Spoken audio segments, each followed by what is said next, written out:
અમદાવાદમાં મહિલાને ફડાકો ઝીકી દેતા પોલીસકર્મીનો વિડીયો અત્યારે ચર્ચાનું કેન્દ્ર બન્યો છે.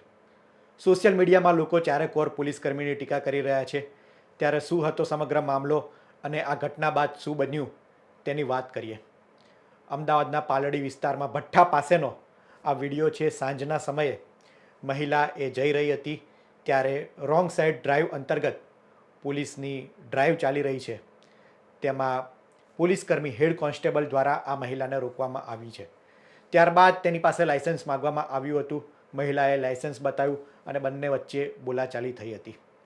જોતજોતામાં મહિલાએ પોલીસકર્મી પાસે તેનું આઈડી કાર્ડ માગ્યું હતું.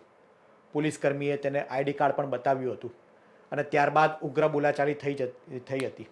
આઈડી કાર્ડ પરત આપતી વખતે મહિલાના હાથમાંથી આઈડી કાર્ડ પડી ગયું હતું અને પોલીસકર્મીની બોલાચાલીની ભાષા એ ઉગ્ર બની ગઈ હતી.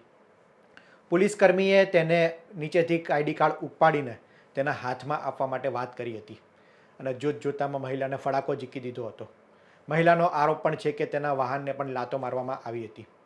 પાસે ઊભેલા પોલીસકર્મી તેને અટકાવવાનો પ્રયાસ કરે છે, પરંતુ હેડ કોન્સ્ટેબલ ખૂબ જ ગુસ્સામાં હોય છે અને લાકડી બતાવીને ડર બતાવવાનો પણ પ્રયાસ કરે છે. આ વિડીયોની ચારેકોર ટીકા થઈ રહી છે અને સવાલ એ છે કે પોલીસને ખાખી વર્દીને મારવાનો અધિકાર કોને આપ્યો? અને એ પણ સામે હતી મહિલા સશક્તિકરણની વાતો એક બાજુ થઈ રહી છે.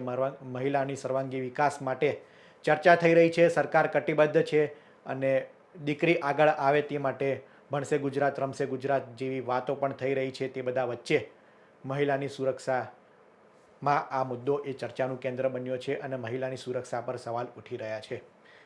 મારનાર વ્યક્તિ પોલીસ કર્મચારી હતો અને તે પણ એ મહિલાને મારે છે. હેડ કોન્સ્ટેબલ પુરુષ કર્મચારી એ મહિલાને મારે એ વાત કેટલી યોગ્ય છે? બંને વચ્ચે ઉગ્ર બોલાચાલી થતાં મામલો પોલીસ સ્ટેશન સુધી પહોંચ્યો હતો. મહિલા આ પોલીસ કર્મચારી વિરુદ્ધ ફરિયાદ નોંધાવવા માટે પાલડી પોલીસ સ્ટેશન પહોંચી હતી. ત્યારે મહિલાનો આરોપ છે કે તેનો ફરિયાદ પણ શરૂઆતમાં દેવામાં નહોતી આવી. મોડી રાત સુધી મહિલા પોલીસ સ્ટેશને બેસી રહે છે અને મોડી રાત્રે પાલડી પોલીસ સ્ટેશને તેની અરજી લેવામાં આવે છે. ત્યારે શેઠની શિખામણ ઝાપા સુધી આ કહેવત આ ઘટનામાં ચરિતાર્થ થાય છે.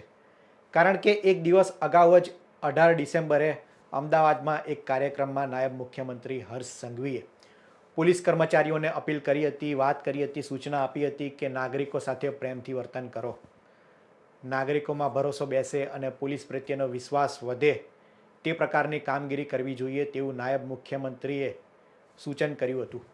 ઘટનાના એક દિવસ બાદ જ આ પ્રકારની ઘટના સામે આવી છે. એક તરફ દારૂની વાત ચાલી રહી છે, બીજી તરફ પોલીસ કર્મચારીઓની કામગીરી પર સવાલ ઉઠી રહ્યા છે. આ બધા વચ્ચે આ ઘટના બનતા પોલીસની કામગીરી પર વધુ સવાલ ઉઠ્યા છે. વાત એ છે કે વાંક ગમે તેનો હોય, મહિલાનો પણ વાંક હોઈ શકે છે. તે રોંગ સાઈડ પર આવતી હોય અને પોલીસે તેને રોક્યા હોય, બંને વચ્ચે મગજમારી થઈ હતી, પરંતુ હાથ ઉપાડવાની ઘટના એ કેટલી યોગ્ય છે?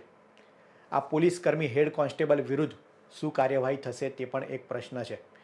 કારણ કે મહિલાનો આરોપ છે કે તે પોલીસકર્મી વિરુદ્ધ ફરિયાદ નોંધાવવા પોલીસ સ્ટેશન પહોંચે છે, પરંતુ તેની ફરિયાદ લેવામાં નથી આવતી. મોડી રાત સુધી બેસી રહે છે અને ત્યારબાદ 12 વાગ્યાની આસપાસ મહિલાની અરજી લેવામાં આવે છે.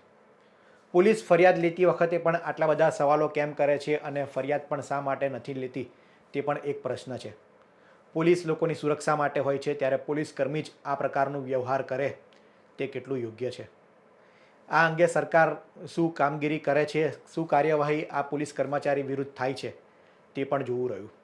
આ વિડીયો અંગે આપનું શું માનવું છે તે અમને કોમેન્ટમાં જરૂર જણાવશો. આ રિપોર્ટમાં હાલ આટલું જ. ધન્યવાદ.